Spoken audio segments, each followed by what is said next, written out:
See you, shout out mga ka-idol. So biyahe tayo ngayong gabi mga ka-idol. Galing tayo ng PTX, babalik na tayo ng MUA para mag-washing muna tayo mga idol. Washing muna natin yung bus natin mga idol.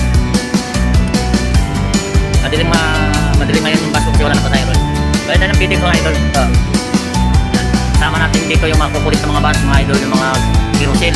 Yan, hop, haba, loko to mga idol, ganyan lang pag nagbiyahe kayo mga idol. Huwag mainit yung ulo. Di bali mainit na yung ibang ulo, huwag lang ang ulo mga idol. Awit tayo mga idol.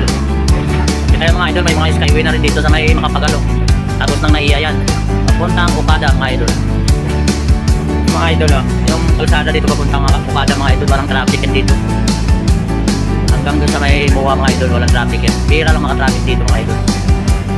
Dalaan tayo sa Okada mga idol para makita yung mga Okada ngayong gabi. Mga idol, nandito na tayo sa Okada. Yan. Hindi naman ang magsusugal dito kung mag-casino. Punta lang kayo dito. Mga idol, Okada, ang ganda. Yan, Okada. Nadalan tayo, hindi tayo papasok yan. Ganun tayo pira eh. Yan naman yung resort board mga idol. Ito resort board to. Yan ang wala pa masyado ilaw. Yan ang solar. Yan solar yan, pag maliwanag solar yan. Ito yung resort board mga idol, may tulay yung yan, tulay din. Ganda dito pag natapos yan resort board. Ito naman yung Okada, pinakamalaki ay Okada solar mga idol, pinakamalaki yan dito, casino.